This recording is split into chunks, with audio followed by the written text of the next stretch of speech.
Boa noite a todos. Nesse momento, vamos iniciar a aula inaugural a respeito do tema seria a psicanálise atemporal? Que é uma questão que costuma aparecer, né? Será que a psicanálise é algo, a época de Freud, hoje, uma abordagem analítica ultrapassada, ou será que ela faz sentido ainda nos dias de hoje?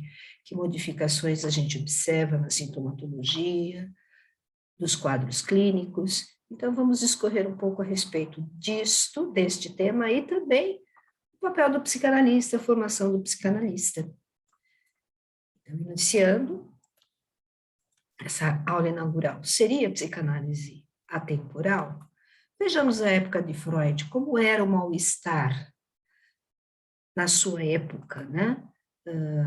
Manifesto através das psicopatologias, a gente sabe que foi uma época marcada pela repressão dos desejos, pela rigidez de padrões, a importância dada ao dever, o prazer vinha em último lugar, e esse mal-estar, ele desembocava por algum lugar, porque a gente sabe que sem prazer o ser humano, ele adoece severamente, né? Então, o que se observava ali eram as neuroses, né, as histerias, que pegava 90% mulheres, né? Imaginem, se havia repressão em cima do ser humano, o que não sobrava para as mulheres, né? A histeria, as neuroses obsessivo-compulsivas, essas sim pegavam mais os homens, aquele rigor todo, aquele nível de exigência, né, a tentativa de controle, que é a grande característica dessa patologia, as fobias, as neuroses fóbicas, quando não derivavam para patologias mais severas, como as psicoses, já naquela época. E sempre reforçando a grande marca do mal-estar da época em que Freud viveu e formulou a sua teoria, estabeleceu o que seria, o que viria a ser a grande ciência da época, a psicanálise. A grande marca era a forte contenção de desejos inconfessáveis. E hoje, como é que seria hoje esse mal-estar social? Existe um mal-estar na nossa sociedade? Parece que sim, né? Não podemos dizer que hoje as pessoas adoecem psiquicamente menos do que a época do Freud. Estamos nos deparando com muitas patologias, psicopatologias, né? Hoje, esse mal-estar, ok, ele se manifesta através de outras formas, né? São outras doenças psíquicas as prevalentes, não mais as histerias, mas tem outras no lugar. E parece que a grande diferença que marca essas duas épocas, a época do Freud, o dever acima de tudo, a rigidez, hoje não, hoje é a ilusão de que tudo está acessível. Múltiplas possibilidades, o que escolher, o que gera uma dúvida, gera uma angústia, gera ansiedade para decidir qual caminho trilhar. E pior, né, toda vez que diante de uma dúvida eu tenho que fazer uma escolha, uma certeza eu tenho, que eu deixei de fazer tantas outras escolhas. E como trabalhar o luto dessas não escolhas? Isso vai gerar ansiedade antes e insaciedade depois, que vai provocar depressões. O nível de depressão subiu violentamente hoje. Ansiedade extremada, adição em suas várias formas, as automutilações, a bipolaridade e outras tantas patologias. Ou seja, não dá para dizer que o mal-estar se extinguiu. Não, ele só mudou de forma, mas ele continua existindo. Muda a motivação, muda a manifestação, mas o mal-estar está aí presente, atestando que algo vai mal no psiquismo do ser humano.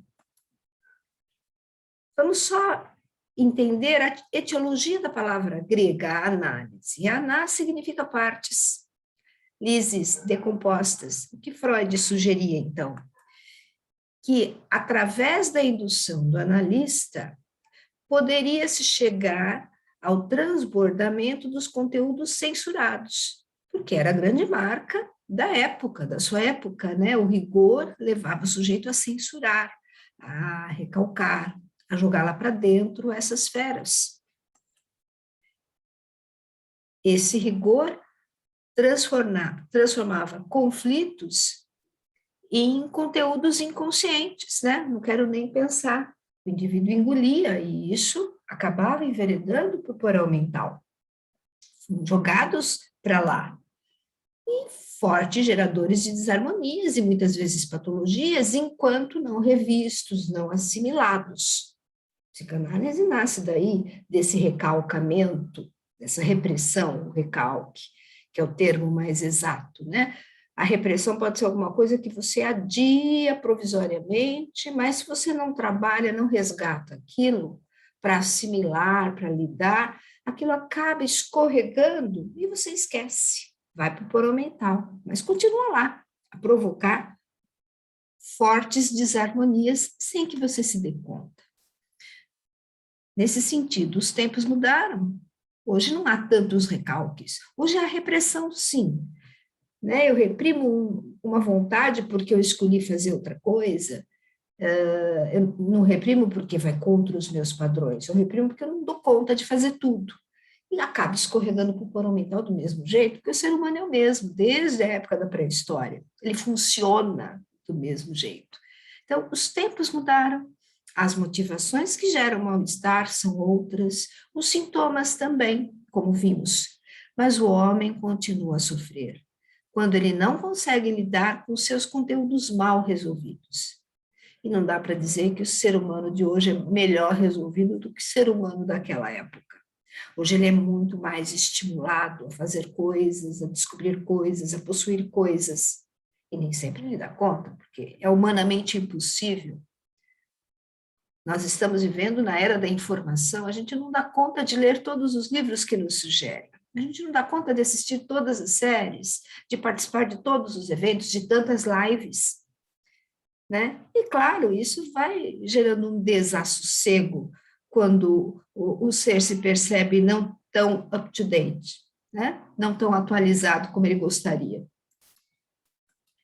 Psicanálise seria, nesse sentido, e continua a ser, método investigativo da mente humana. E ela está apoiada em alguns pilares. O conceito das pulsões, o conceito dos recalques, que eu acabei comentando, né? Repressão que vira recalque, o conceito das resistências, que são as defesas do ser humano para lidar com as vicissitudes da vida, o complexo de Édipo, que é essa introdução do ser humano à cultura, ele não pode querer tudo, senão nós não viveríamos em sociedade. O conceito de transferência, aquilo que eu não assimilo e jogo para o outro, projeto no outro, e por aí vai, são vários conceitos que formam essa estruturação da psicanálise. O objetivo de uma análise clínica, de uma psicanálise, seria reduzir esses efeitos maléficos de conflitos mal resolvidos através da fala. Freud dizia, cura é pela fala. Para liberar, dar novo sentido ao que foi represado. Porque ele está esquecido? Não, ele está lá atormentando o ser humano. Devolver ao sujeito a capacidade dele lidar com os dilemas inerentes à vida. Agora, de uma maneira mais adaptativa, mais madura. Essa é a ideia da psicanálise. Mesmo diante de tantas incertezas, muito maiores do que a época do Freud, e de múltiplas possibilidades, também imensamente maior do que a época de quando a psicanálise foi concebida. E sobre o formato analítico, formato e o espaço, será que houve mudanças? Com certeza, com certeza. As sessões hoje já não são diárias, nem cabe, não caberia no bolso, não caberia na organização do tempo, mas era assim lá atrás. O tempo de duração de uma sessão pode variar. O espaço hoje é muito flexível. O consultório do terapeuta, a casa, a própria casa do analista, muito comum nos Estados Unidos, muito comum hoje, inclusive, junto a pessoas que moram em alguns condomínios, né? A própria casa é o consultório, tem lá um espaço reservado, separado. A gente observa isso em sessão de terapia, né? O próprio espaço do terapeuta é onde ele mora.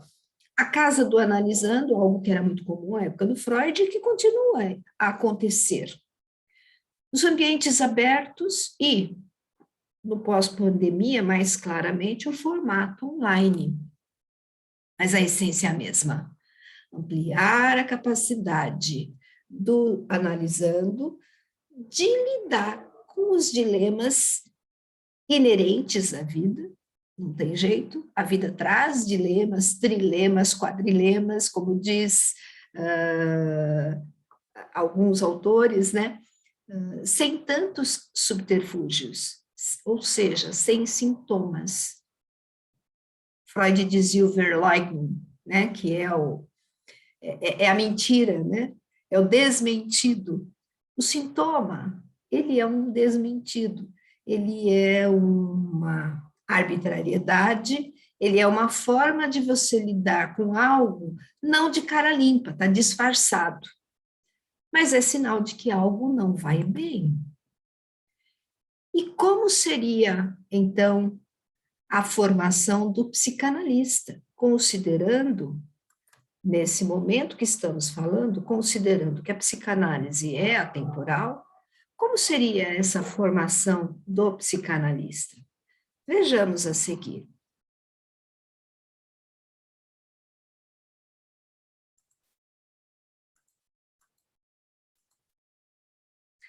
Freud falava de um tripé, o tripé de formação, a parte teórica e a parte prática. Então, a formação para o exercício da atividade clínica depende de conhecimentos teóricos, né? Entender esses pilares propostos por Freud, aliados à terapia do próprio terapeuta, que recebe um nome de análise didática, mas não deixa de ser a sua terapia continuada, e a supervisão constante dos casos, ou seja, tudo isso é canal de aprendizado, o que vai permitir compreensão dos casos clínicos para um manejo adequado, suficientemente bom, na fala de Donald Winnicott. Nossa escola tem por compromisso prover o aluno com base teórica e prática consistentes.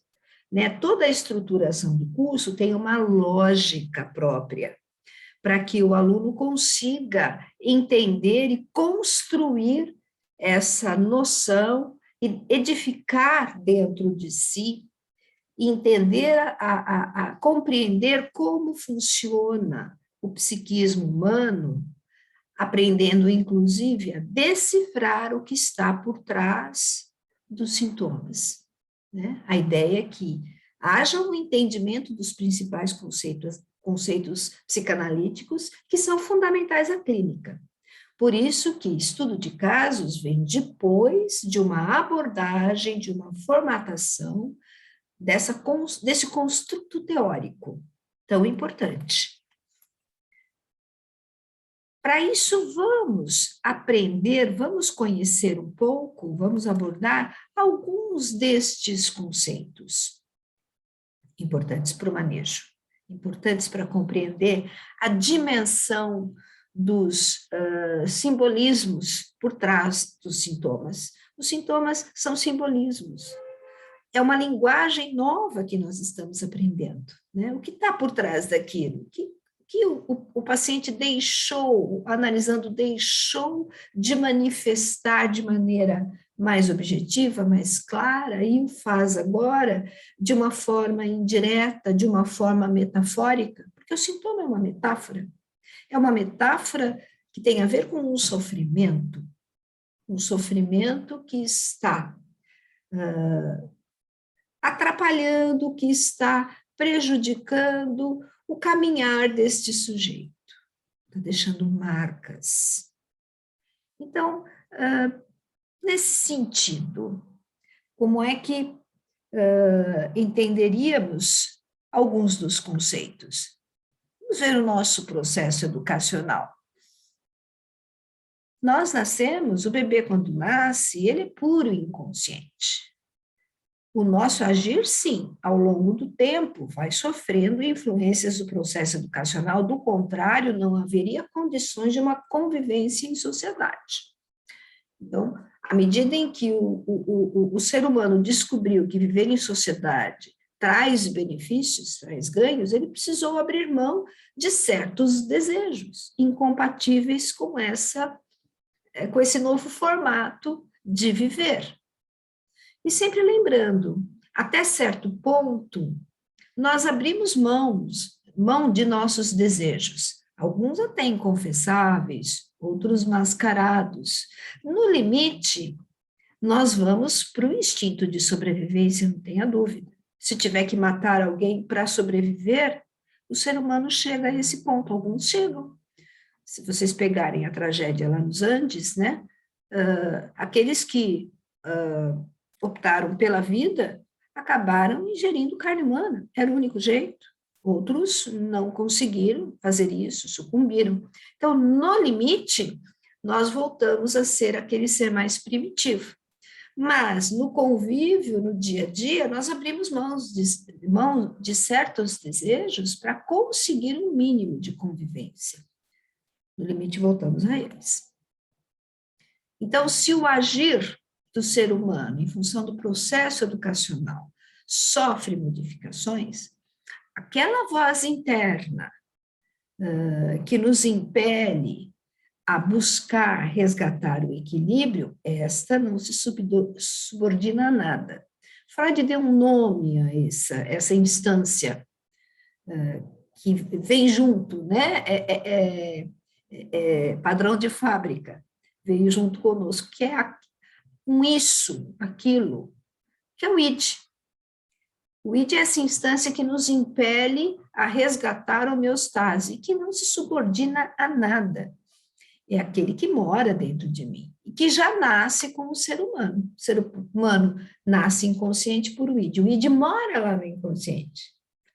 É um eterno insubordinado, que nos empurra para resolver o desagradável e resgatar a homeostase, o equilíbrio, o prazer, por amor ou pela dor, tá? Então, essas repetições propostas por essa instância podem levar o sujeito a muito sofrimento, inclusive. Mas o id, ele age por Thanatos e por Eros, né? Pela guerra e pelo amor e pela dor. E o ego? Quem é o ego? É uma outra instância que se forma a partir do id, justamente em função do processo educacional. Então, tudo que o id gosta, o ego come com farinha. É uma parte que se transformou para se ajustar ao convívio social. É uma parte que obedece às regras, o ego obedece às regras. O id não, é o eterno insubordinado. E, aliás, se ele se subordinasse, acabaria o mundo, né, em termos assim de processo evolutivo, porque ele nos impulsiona a fazer algo toda vez que nós estamos numa situação desagradável. Então, ele é uma mola propulsora do nosso desenvolvimento. É que, como ele é inconsequente, ele, se não houver uma ponderação ao ouvi-lo, a gente vai fazer besteira. Mas ele nos impulsiona a sair da acomodação. Ele nos impulsiona à ação, na busca do prazer. O ego se formou a partir do id, mas o ego aprendeu que é ele quem responde pelo que escolhe. Então, tudo que ele escolhe traz consequências. Ele aprendeu a ter juízo, e é ele quem tem o livre-arbítrio. As escolhas são feitas por ele. Reforços positivos e negativos dos cuidadores é que forjaram essa instância mais subordinada. né? Que avalia, né? Como uma forma de submissão à cultura. Justamente por vivermos em sociedade, é necessário abrirmos mãos de certos desejos. Ele responde pelo que escolhe, ou pelo que ele deixa de escolher, pelo que ele deixa de fazer. E ele internalizou uma lei que for exercida pelos pais. Veja bem, a criança de pequena, os cuidadores estão lá cuidando dela, olhando por ela, orientando. Não põe o dedo na tomada, não faça aquilo, não faça isso. Esse é o papel do cuidador. Se nós não forjássemos uma nova estrutura com essa característica de lei, né, a lei do cuidador, a quem Freud deu o nome de superego, nós ficaríamos dependentes dessa fala, desse cuidado do adulto. Não daria para a gente andar com um adulto do lado dizendo não faça isso, não faça aquilo, ou faz isso que está dentro dos teus padrões. Então, olha que software fantástico esse, né? Nós internalizamos esta lei que de criança foi exercida por um adulto suficientemente bom. E essa instância, né, ela recebe o nome de superego. Ela foi construída, não nascemos com ela. Assim como não nascemos com o ego. O ego transformou-se a partir do id em algum momento, quando percebe que existe alguém mais forte fora dele, depende desse alguém e tenta agradá-lo para ser cuidado e tudo mais. E o superego se forma a partir dessas orientações do pode, não pode. E agora nós somos capazes de dar um não para nós mesmos, quando a gente percebe que vai sair da linha que não tem consequências. Esse é o papel do superego. Diante da reação interna, a pulsão do id que se manifesta frente ao desagradável, cabe ao ego decidir se acata o comando ou não. E o superego funciona como um orientador do faça ou não faça, mas ainda assim a decisão é do ego. Vamos ver aqui na sequência. Entender as escolhas do ego. Diante de um comando conforme, um estímulo que aparece de fora, que é conforme. Beijo o seu cônjuge, estou inseguro, vejo ali o meu parceiro, meu companheiro, tenho vontade de beijá-lo. O superego autoriza, pode fazer, porque está dentro do padrão. O superego só cobra em função dos padrões do sujeito. Né? Então, beijo o cônjuge, compra isso que cabe no seu orçamento, que te agrada, elogia a boa ação do outro. Então, diante de situações em que aparece uma vontade e essa vontade não se choca com os padrões do sujeito, o superego reforça, vai em frente. A gente muitas vezes não se dá conta dessas conversas internas, mas são fortes conversas, elas acontecem. O papel do superego, ele alerta antes quando a gente vai sair do padrão. Ele acusa depois quando a gente sai do padrão, porque o livre-arbítrio é do ego. A voz pode vir falar, não faço, o ego fazer. Ele premia quando a gente faz alguma coisa dentro do padrão, e a gente sente essa sensação, né? A gente sente essa emoção, né? De que fizemos a coisa certa. E ele também defende num formato de sintoma, mas isso é um assunto lá para frente. Um comando fora do padrão vai gerar conflito. Beija a vizinha, né?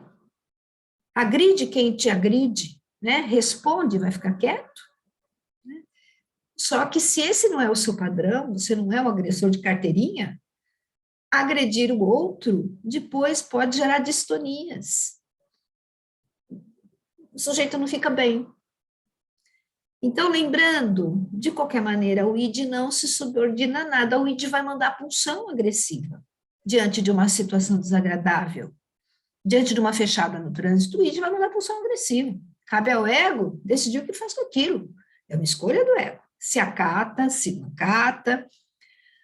O superego, se bem constituído, faz o alerta. Tem mais essa. Nós vamos ver na sequência que muitas vezes o superego não é bem constituído quando há falta de limites no processo educacional. Então, o superego bem constituído, ele é capaz de fazer alertas e o ego ouvi-lo. Mas ainda assim, mesmo ouvindo o alerta do superego, cabe ao ego decidir e arcar com as consequências da escolha, né? Gasto que não tem, agride quem te irrita. A pulsão, ela sempre vai, o id sempre vai lançar a pulsão, o conceito de pulsão, o conceito das instâncias, estamos falando sobre essas terminologias da psicanálise. A pulsão sempre vai aparecer quando o id for se comunicar com o ego. Ele se comunica através da pulsão. Então, aconteceu algum estímulo que desestabilizou aquele indivíduo. O id manda o seu recado, o recado do id energético, pulsão energia. Então, essa energia chega até o ego, ela é irreprimível. Se o ego escolher acatar o que a pulsão sugere, sem levar em conta o alerta feito pelo superego, ele poderá sentir culpa, e claro, a depender dos seus padrões.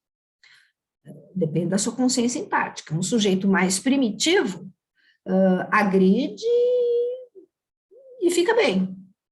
Né? Um sujeito menos comprometido com o outro lesa o patrimônio do outro e dorme bem. Né? Põe a cabeça no travesseiro e dorme bem, porque aquilo é conforme a seus padrões. Então, a gente está falando de um superego que legisla segundo o código de leis de cada indivíduo. O código de leis varia de indivíduo para indivíduo. Há indivíduos onde os valores são muito mais empáticos do que outros indivíduos. A sociedade prega valores empáticos, mas é como cada um captura, e tudo isso acontece no processo educacional. Existem os modelos identitários. Aqui é uma visão bem genérica, né? A psicanálise tem uma certa complexidade, isso tudo é estudado no curso. Se o ego conseguir ponderar, negociar com o desejo, reagir dentro do seu padrão moral, e isso varia de indivíduo para indivíduo, ou seja, se ele conseguir suportar a pulsão, se ele tiver clareza, né, como diriam os iluministas, se ele tiver clareza de suportar o que a pulsão manda, mas de cara aberta, sem usar overloading, né, sem jogar de volta para o porão mental. Se ele conseguir negociar com o que vem, ele terá menos conflitos a resolver depois e, provável, uma maior paz interior. Se o ego não conseguir enfrentar a situação, negociar, ele poderá se valer de um habeas corpus, que é o recalque, que é a base da psicanálise, né? Que usado eventualmente, não chega a ser nocivo, é um habeas corpus, ele empurra para depois eu resolvo isso. Mas se usado com muita frequência, irá gerar sérias consequências. Porque, olha, eu empurro para depois, tá? Eu coloquei para uma segunda caixinha, que é o meu pré, e aquilo volta o tempo todo. Só que se eu adiar isso ad eterno, acaba saindo do radar. Eu acho que esqueci, só que ele foi parar no porão mental. Então, vamos entender a primeira hipótese. O ego resolve acatar o que o id sugere, mesmo contra os seus padrões morais. Numa fechada de trânsito, ele vai lá e agride, ainda que o superego tenha dito, não faça isso, porque foge dos seus padrões. A consequência, quando ele cair na real, né, que ele agiu contra os padrões dele, ele vai sentir muita angústia, né? Provável perda. Vai perder emprego, né? Xinga o chefe, foge do padrão. Briga com o cônjuge, à toa, foge do padrão, perde casamento. Começa a ter várias perdas. O aprendizado aqui pela dor. Se o indivíduo consegue ponderar veio a pulsão, mas ele consegue suportar, dar um tempo, negociar consigo, né? Não ficar pulsional, né? Usar a razão naquele momento, o ego que avalia. O aprendizado aqui é pela conscientização, significa uma alta maturidade, gera menos consequências. Às vezes a gente faz na intempestividade coisas que a gente se arrepende profundamente depois. E a terceira hipótese, de jogar lá para o porão mental, é um habeas corpus razoável. No calor das emoções, a gente pode tomar decisões erradas. É prudente, muitas vezes, segurar e refletir depois com calma. Não é segurar e esqueci. Não. Resgata isso para você e agora negocia no segundo momento. Porque o uso exagerado desse habeas corpus leva a patologias. Já falamos que o superego é essa instância que deverá ser construída via interdição dos cuidadores. O manejo às pressões do id, que são inevitáveis diante do desagradável, que é o desejo que flui, depende deste aprendizado. Na falta de limites, a criança continua a funcionar como um bichinho. A gente já falou que o bebê nasce inconsciente, então o id a domina. Mas aos poucos constrói-se o ego, porque ela entende que o de fora é mais poderoso que ela. Antes disso é sua majestade o bebê. Mas depois ela entende que tem alguém mais forte do que ela do lado de fora, alguém que ela quer agradar, alguém que a provê de segurança e de reconhecimento. Então, o ego vai se formatando. E por conta do processo educacional, dos limites estabelecidos pelos cuidadores do pode e não pode, também o superego vai se formatando paralelo ao seu conjunto de valores. Na falta de limites, a criança continua a funcionar como um peixinho. Então, ela, incapaz de retardar o prazer que o id lhe sugere, porque não foi treinada a fazê-lo, ela fica refém das pulsões.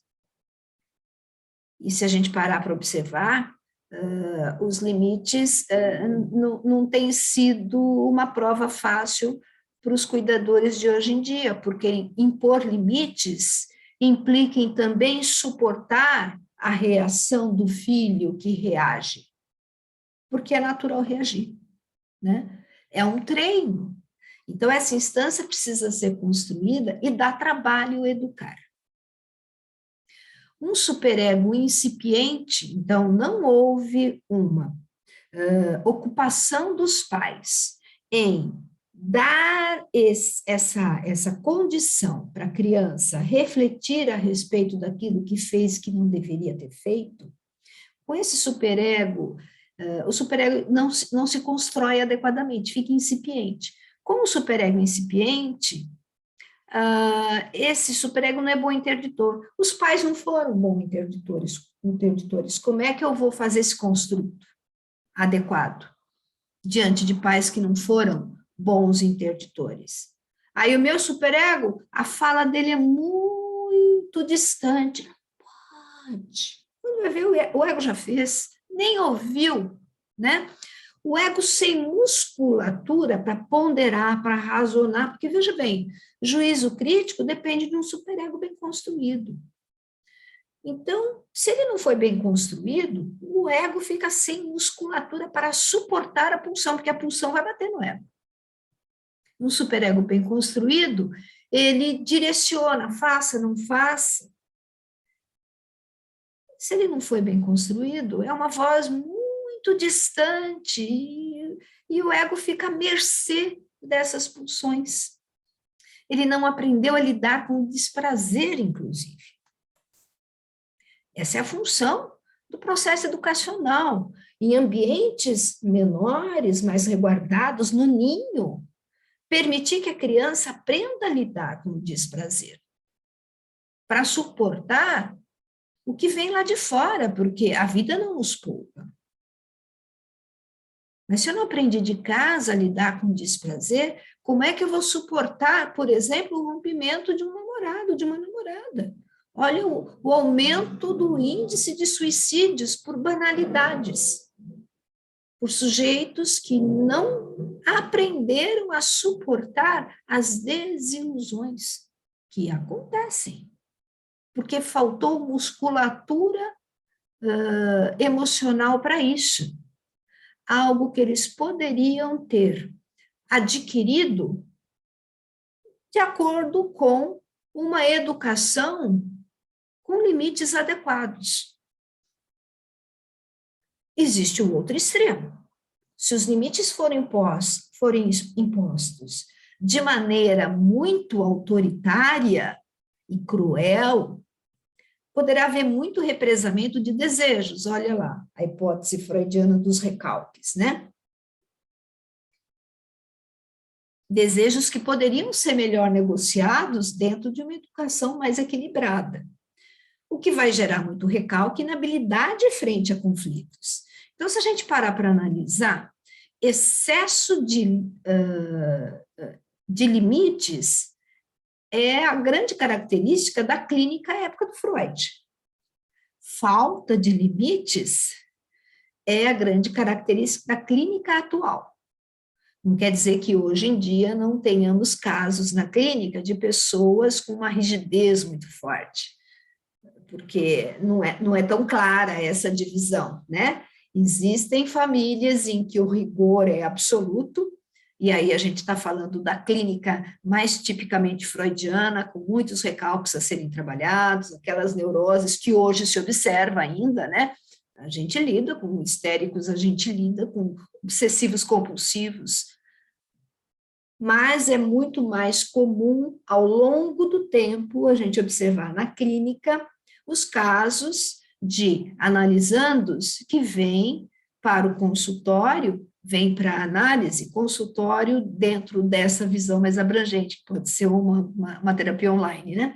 Mas vêm para a análise por conta da sua incapacidade de retardar o prazer. A gente observa isso muito entre os jovens, a incapacidade de retardar o prazer, e que leva a outras tantas patologias, leva ao mal-estar da sociedade visto hoje.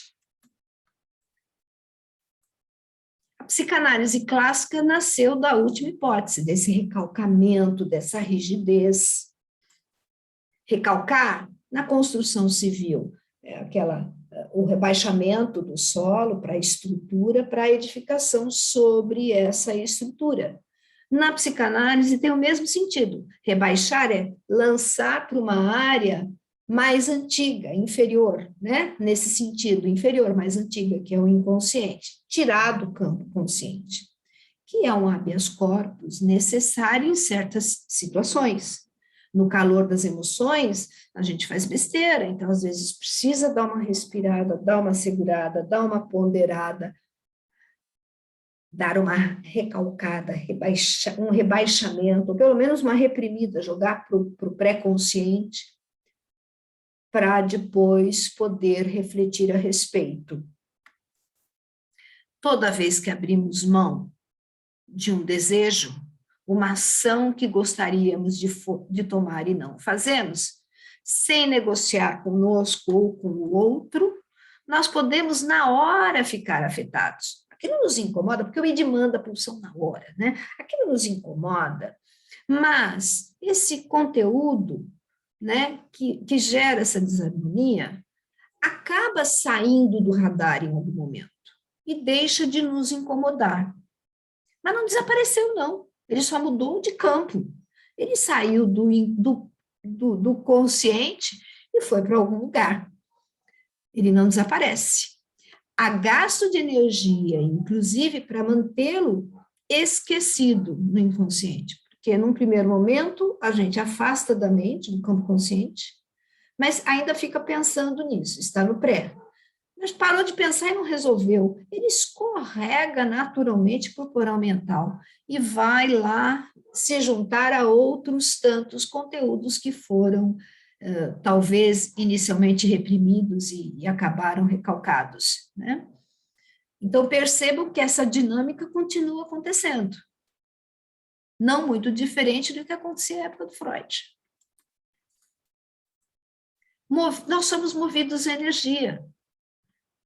Lembrando que eu comentei que a pulsão é um movimento energético patrocinado pelo id toda vez que o sujeito está diante de uma sensação que o afeta, né? Que o abala. Eu gasto também energia para segurar esses conteúdos lá dentro do porão mental. Alguém precisa ficar segurando a porta, senão essas feras querem sair. Então, há um gasto para manter a porta do porão mental fechado, e com o tempo, esse gasto implica em patologias, porque essa energia tem um nome e a gente vai ver na sequência. Pensemos num exemplo: quem está de dieta alimentar restritiva por longo período, essa pessoa tende a sofrer, caso estimulada apenas pelo simples aroma do prato que ela gosta. É provável que ela comece a não mais sair de casa, a evitar encontro com familiares, amigos, justamente para não cair em tentação. E se essa dieta se estender demais, é provável que gere consequências mais sérias pelo desprazer envolvido, porque o ser humano sem prazer adoece. Então, regimes restritivos por longo tempo geram consequências, né? Porque não está bem resolvido e estímulos aparecem. Isso é para a gente ter um exemplo de como manter a porta do porão mental fechada, sem resolver as nossas questões conflitivas que geraram esses conteúdos lá no inconsciente, tem consequências, muitas vezes patológicas. Torna-se necessário, portanto, desenvolver a capacidade de suportar a pulsão, não é mais recalcar. Recalcar é fingir que não aconteceu, é esquecer, entre aspas. Essa não é a solução. Isso seria uma solução provisória para depois resolver o assunto, mas não uma solução definitiva, porque traz consequências. A solução mais madura é suportar, é permitir que aquilo venha, aquele conteúdo venha, eu seguro, mas eu dialogo comigo mesmo, é um monólogo, na verdade, né? Monólogos articulados ou solilóquios, né? Ao invés de recalcar. Porque, do contrário, se eu recalco, em algum momento isso vem a furo. E vem a furo cobrando um pedágio. E qual é a energia que move o ser humano? Se essa energia vem para o campo pro campo consciente, empurrada pelo id. E eu gasto energia que eu deveria usar na minha vida de relação para segurar esses conteúdos lá trancafiados, para segurar a porta do porão mental. Mas de qual energia nós estamos falando? Ela tem um nome, e vocês a conhecem muito, muito bem. Chama-se autoestima ou autoamor. Autoestima é o combustível da vida. E se eu gasto essa energia segurando os meus monstrinhos, vai me faltar autoestima para a vida de relação. E ao faltar essa energia para a vida de relação, a relação comigo e com os outros fica empobrecida, comprometida. Começo a ter um certo empobrecimento psíquico, uma anedonia, né, que é falta de vontade, falta de motivação, sobra ansiedade, sobra angústia, e falta uma disposição para curtir a vida, porque eu estou perdendo prazer. Consequências, a depressão, olha aí, nunca se viu um índice tão alto de deprimidos no planeta. Depressão é a consequência direta. Doenças psíquicas, que a gente já falou, né?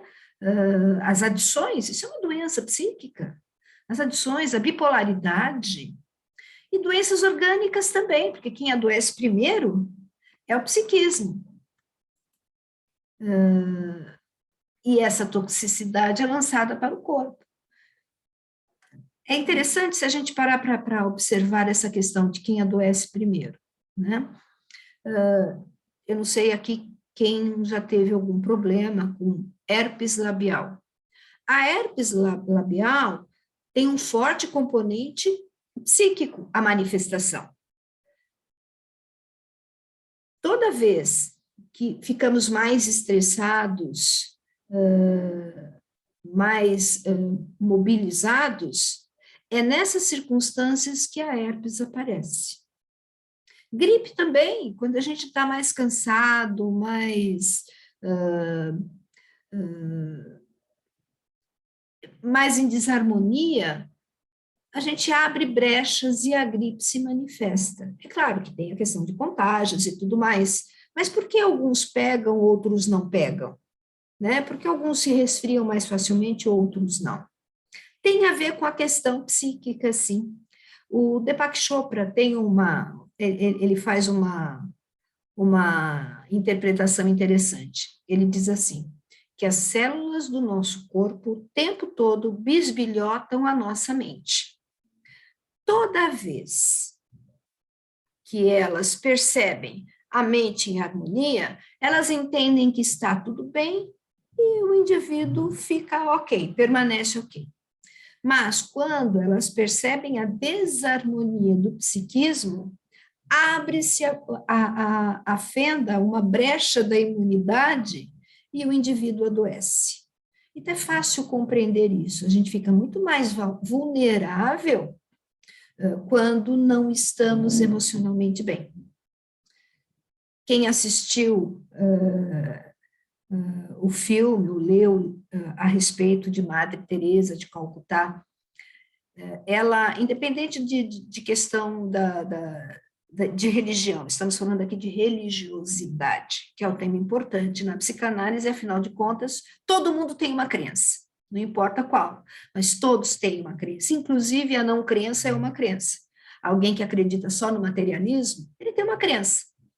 Assim como quem acredita no ser superior, acredita no poder do cosmos, da energia, todos nós temos crenças, cada um a sua, e isso também é estudado na escola, porque ao atender uma outra pessoa, eu tenho que levar em consideração as crenças dessa pessoa, independente das minhas, senão eu vou fazer contra-transferência em consultório. Então, tem que estar aberto para as crenças do outro, para compreender a dimensão dos simbolismos, dos sintomas na vida desse sujeito que me procura. Então, voltando à Madre Teresa de Calcutá, quando ela percebia que alguma freira não estava pronta para atender, por exemplo, um leproso, ela pedia, você não faça isso, senão você vai se contaminar. Ela nunca se contaminou. Então, na verdade, isso mostra que o amor, né, o equilíbrio, essa questão do psiquismo bem equilibrado, ele nos protege, inclusive de certas doenças. Mas voltando aqui.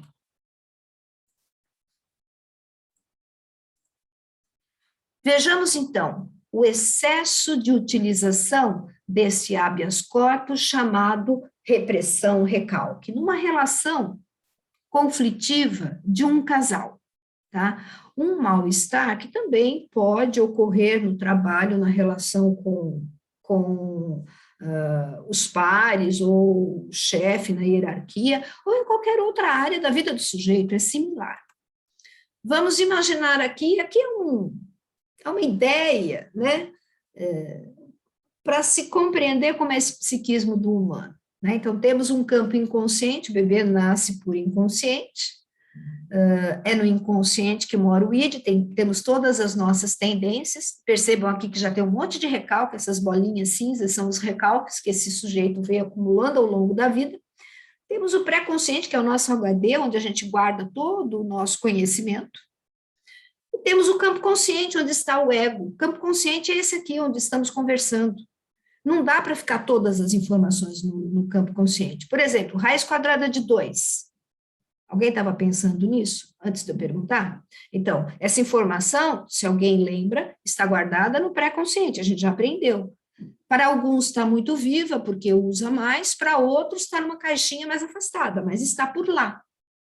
Agora, no campo consciente, é o que está acontecendo nesse momento. O ego está no campo consciente, mas ele consegue acessar informações do pré-consciente quando necessário. Então, um ego no campo consciente afetado numa relação de casamento com o cônjuge, recebe um estímulo que o desestabiliza, porque o estímulo foi desagradável. Se é agradável, está tudo bem, o id curte prazer, então está tudo certo. O estímulo foi desagradável, por exemplo, uma resposta atravessada. Na hora, o id vai mandar pulsão, que é um movimento energético, que vai arrastar uma tendência compatível com o estímulo.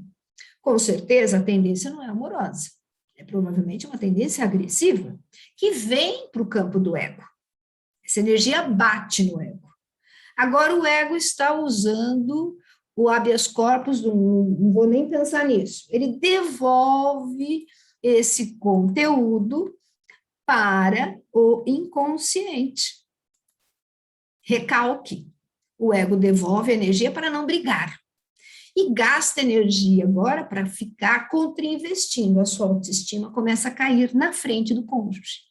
E mais do mesmo, novos estímulos, novas defesas. Imaginem como isso vai derrubando a capacidade energética desse sujeito na sua relação com este cônjuge. Então, consequências. Por conta do acúmulo de conteúdos não resolvidos, começa a faltar libido com o cônjuge. Eles ainda convivem como amigos, mas começa a faltar o prazer de estar ao lado dele. E a continuar este movimento, daqui a pouco já nem se suportam. E a perda é só com o objeto em questão. Lá fora tudo ok, em casa sente angústia. Alguém já viu esse filme? Se o recalque em excesso for o padrão em muitas áreas da vida, está infeliz na sua relação com o parceiro, parceira, está infeliz na sua relação de trabalho, está infeliz na sua relação com a instituição de ensino onde está inserido, está infeliz na sua relação com a igreja, vai faltar energia para enfrentar o mundo. Isso significa depressão. Sem energia, me dá anedonia, falta de vontade. Olha aí a depressão se manifestando. E para conter este material recalcado lá no inconsciente, a ponto de começar a se observar descargas involuntárias das tensões para o corpo, são as somatizações, são as doenças orgânicas de fundo psíquico, e também as neuroses. E onde entra a psicanálise aqui? Buscar resgatar, drenar os conteúdos recalcados, as mágoas de anos a fio, as culpas, os traumas, por aí vai, identificar esse padrão de comportamento frente à vida e trabalhar formas mais maduras para se lidar com os conflitos. Essa ideia de capacitar esse ego a ter uma musculatura maior para suportar o desagradável de uma maneira mais adequada, sem fazer sintoma, né? Sem o Verleumden do Freud. E flexibilizar as idealizações para fortalecimento do sujeito. Aquele que se aceita passa a aceitar melhor o outro. O objetivo é evitar novos acúmulos de recalques, porque à medida que a gente vai drenando, ressignificando, sobra energia. O risco é o sujeito usar essa energia para voltar a contra-investir, a recalcar e contra-investir. Então, tem que mudar a forma de enxergar a vida. Esse é o grande trabalho no consultório. Então, a psicanálise, entendendo. No caso do excesso de liberalismo, a gente falou no caso de excesso de recalque, então uma tirania. Agora, no caso de excesso de liberalismo, falta de limites no processo educacional, o sujeito também fica vulnerável. Frente ao desejo, incapaz de postergar o atendimento, porque ele não tem musculatura para tal, ele não tem um superego que banque dizer não e ele obedecer, ele entender, epa, é o momento de frear, ele não consegue, ele fica atabalhoado, ele fica refém das pulsões. Então, frente ao desejo, incapaz de postergar o atendimento, a ansiedade toma conta. Então, se ele consegue atender o desejo, A saciedade é efêmera, agora surge uma nova necessidade. Vira um saco sem fundo. Novos desejos aparecem na sequência. Se ele não consegue atender como imaginar, a insatisfação fica extrema, pois não suporta a frustração, ou seja, tudo é demasiado. E a autoestima também sofre abalos. Ao ser surpreendido, não atingindo a perfeição que ele idealizou para ele e que ele idealizou de si mesmo. Não conquistou aquele lugar ao sol que ele imaginara, aquela bela mulher, não conquistou. Se sente frustrado por não ter conquistado e consigo mesmo. Olha aí, ele adoece também, né? Como não aprendeu a lidar com as limitações, também fica preso na ansiedade, na angústia, só que de uma outra forma. É a grande referência da clínica atual. Né? Então, assim, quem adoece primeiro, o corpo ou a mente? Falamos sobre isso, né? E de regra é a mente que adoece primeiro, o corpo sente a resposta. O sofrimento é opcional, obrigatório. Para a dor, é remédio. Agora, sofrimento é psíquico. Eu posso estar doente, acamado, sentindo dor, tomando remédio para evitar essa dor, e não estar em sofrimento. Então, sofrimento também é escolha. O autoconhecimento vai ser o ponto de partida para a construção de uma felicidade possível não ilusória. Então, um psicanalista, para poder atender pessoas, ele precisa se conhecer e ele precisa se libertar dessas mentiras, desses verleumdos. Ele precisa se libertar de tudo isso, para ele poder estar pronto para também acolher o outro, entender o processo do outro e ser um bom instrutor, porque um cego leva outro cego ao buraco. Ele precisa aprender a lidar melhor com as suas potencialidades, desejos, limitações, imperfeições, sabendo que felicidade é uma construção, sem soberbas ou sentimentos de inferioridade, que prejudica e afeta a leitura do mundo. Ele tem que sair dessa regência das ilusões, enquanto psicanalista, para poder orientar, ajudar, né? Ele não, o termo não é orientar, né? Porque nós não somos educadores no consultório, né? Mas para poder trazer o seu paciente para que o seu analisando chegue a essas conclusões também. Então, para aprender a lidar melhor com o outro, ele precisa buscar nele mesmo essa maturidade emocional. Porque o amor começa em nós, para então se expandir. São assuntos muito abordados no módulo de individuação. Qual o papel do psicanalista nesse contexto? Qual seria o papel do psicanalista nesse contexto? Ajudar o analisando a se conhecer. Porque estar em harmonia é, acima de tudo, escolha. Porque o tempo todo nós somos testados. Agora, harmonia é escolha. Suportar a pulsão é escolha. É capacidade. E suportar a pulsão é sinal de harmonia. Eu resgato mais rapidamente o meu prumo. Autoestima mais estável. Ainda que persista um certo mal-estar que é inerente ao ser humano na sua relação consigo mesmo. Muitas dúvidas, antes e depois de escolhas feitas. A gente está no mundo de múltiplas escolhas, muitas dúvidas antes e depois. Também o psicanalista, por que não? Também é ser humano. Decepção por não ser magnânimo, se perceber passível de falhas, e isso faz parte da nossa natureza. Se perdoar pelas falhas, entender que funcionamos assim.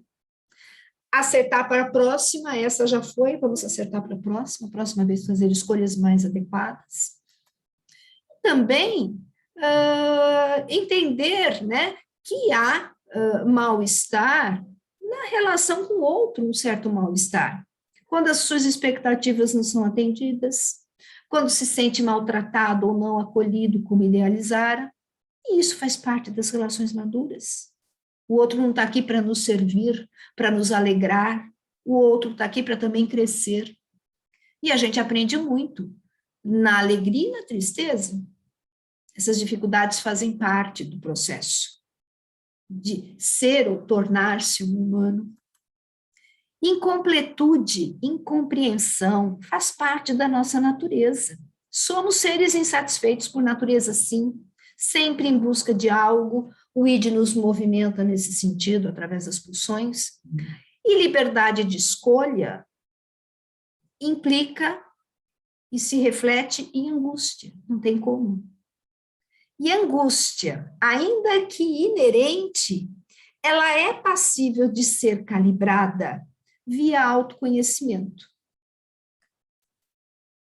Ou aprendemos a nos conhecer para lidarmos melhor com a ação irreprimível do id, que gera ansiedade, impulsiona na direção do resgate imediato do prazer, ou a angústia tomará as rédeas de nossas vidas. E aí é risco certo para patologias psíquicas e orgânicas. Qual o papel do psicanalista hoje? Angustia a falta de norte. Né? Essa é a grande marca da modernidade, da pós-modernidade, a falta de norte, com clareza, né? Antigamente tinha lá as escolhas, né? Eu sabia que eu teria uma aposentadoria no fim da vida. Eu não sei se os nossos filhos terão aposentadoria. Eu sabia que se eu prestasse um concurso para o Banco do Brasil, eu teria uma boa velhice. Hoje em dia isso não é garantia mais. Então, angustia a falta de norte para fazer escolhas e o lidar com as não escolhas, já que são tantas as possibilidades, como eu lido com aquelas que eu não escolhi? Como eu me satisfaço com aquela que eu escolhi? Como eu me comprometo com a minha escolha? Então, o trabalho analítico, mostrar que a doença psíquica, a refletir a desarmonia interior, decorre de ilusões, de feridas narcísicas, os traumas, decorre das não escolhas e decorre das escolhas que não foram devidamente elaboradas. Fiz uma escolha, me separei, hoje me arrependi. Precisa elaborar, naquele momento fez sentido, e vida que segue.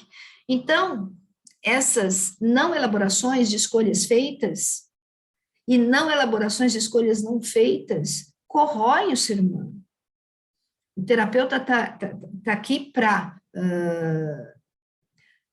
auxiliar o paciente, o analisando, a perceber as consequências das suas atitudes e entender que fez sentido à época e trabalhar para fazer melhores escolhas futuras. Escolhas dele, não do terapeuta. O terapeuta funciona como um espelho meio opaco para que o analisando se veja por fora e por dentro, para poder tomar melhores decisões. Não é o terapeuta que vai fazer as escolhas por ele, mas está lá junto, para que ele possa analisar o que deve fazer, o que deve e não deve, e se comprometer com isso. A doença psíquica, já falamos, é uma solução, é um engodo, é uma solução mentirosa, é um alerta. O objetivo da análise é levar o analisando a perceber que a falta de perdão em relação ao outro, a falta de auto-perdão, as ilusões, nunca plenamente satisfeitas, geram patologias. E o objetivo da análise é levar o analisando a ousar fazer escolhas, analisando direitinho cada uma delas e se comprometer com essas escolhas. Enquanto analista, é fundamental o seu autoconhecimento, que é o ponto de partida, para se capacitar a auxiliar o outro em sua trajetória. E, claro, todo conhecimento da teoria psicanalítica e estudo de casos. A que se aplica a psicanálise? A nossa escola optou por uma linha clínica, não academicista, buscando o melhor de cada escola, sem se prender a uma ou outra. E ela está voltada ao atendimento de pacientes em sofrimento, o que inclui identificação e trabalho de traumas, tanto no útero quanto na infância, como recentes, né?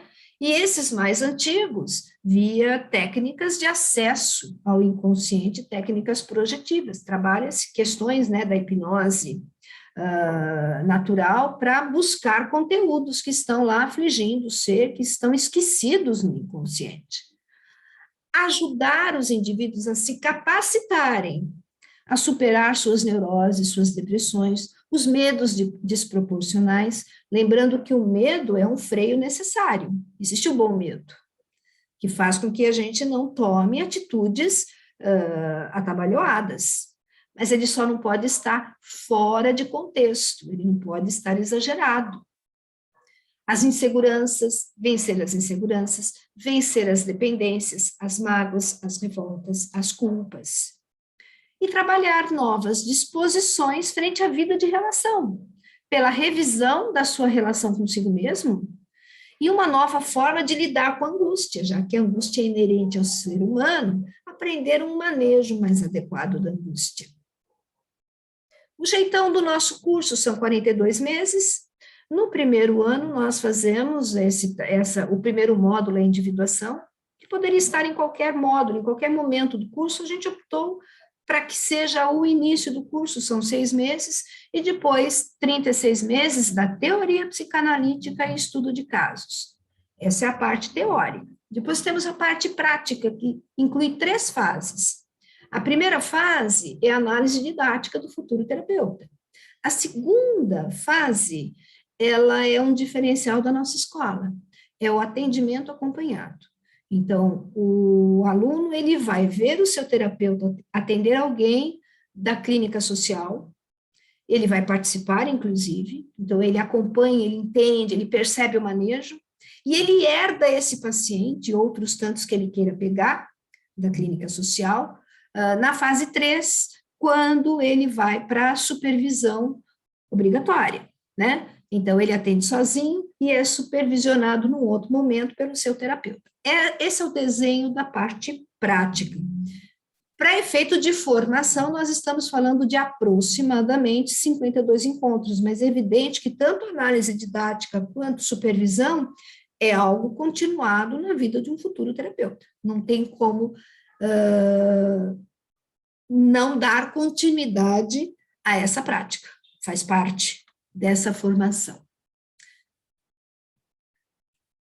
A parte teórica, as aulas são quinzenais aos sábados, das 8h30 às 15h30, e o início é imediato. Nós temos uma turma que já iniciou, está terminando individuação. Como eu disse, individuação pode acontecer em qualquer momento, ainda dá tempo do aluno entrar para a teoria psicanalítica e ele refaz a individuação em outra turma, não tem problema algum.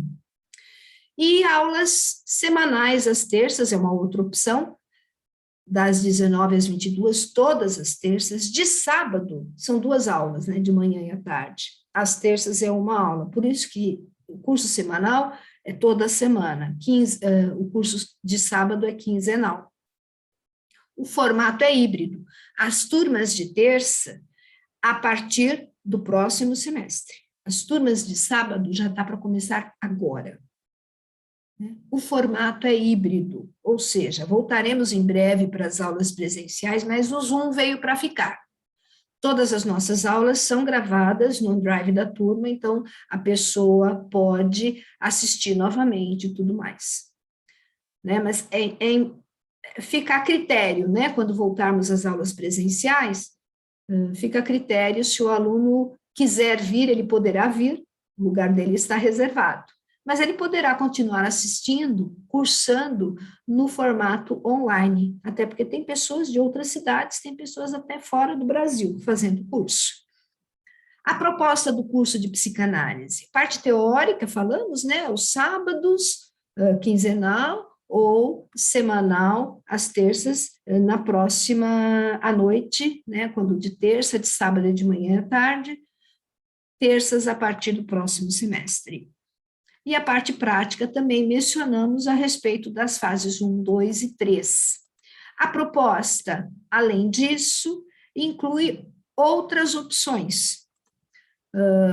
A titulação em pós-graduação, nós temos uma parceria com uma faculdade, a FATESP, é simultâneo ao curso, o aluno ele aproveita a carga horária, vai ter o acréscimo de uma matéria que é a inclusão de aulas de metodologia, que são 80 horas, em algum momento lá na frente, não agora, porque ele vai fazer um artigo a respeito de um atendimento dele. Vocês viram que a fase de atendimento é bem lá na frente, naquele gráfico anterior que eu mostrei. Então, é lá na frente, inclusive, que ele decide se ele quer aproveitar essa carga horária e sair também com a titulação em pós.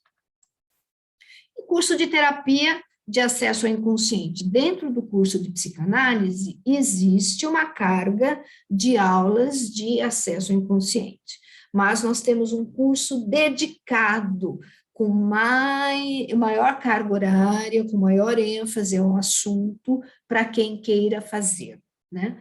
E ele não é só para psicanalistas. Outros profissionais que não psicanalistas podem também fazer o curso de acesso ao inconsciente, de terapia de acesso ao inconsciente, né? Como dentistas, como acupunturistas, principalmente pessoal da área da saúde, mas outras pessoas que tenham interesse pelo tema. Ele é aberto. A próxima turma, ela deve começar em agosto do próximo ano, porque nós estamos, nesse momento, na metade do curso. Tem duração de 13 meses, em horários distintos do curso de psicanálise, fiquem tranquilos com relação a isso. Dúvidas e informações? Aqui está a nossa central de atendimento, o WhatsApp tanto de São Paulo quanto de São José, o e-mail de contato, né? contato@ilumempsicanalise.com.br e o nosso site, visitem o site que tem mais informações, www.ilumen, Ilumen tem 2 L's, ilumen com N no final, psicanalise.com.br.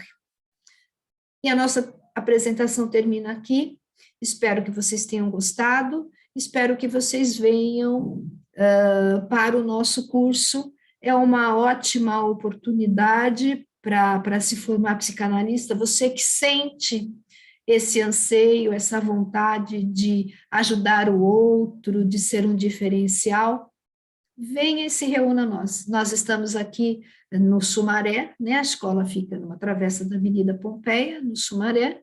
Venham conhecer nossas instalações, conversem com a Márcia, caso tenham se interessado pelo nosso curso. Agradeço desde já a atenção, tenham uma boa noite.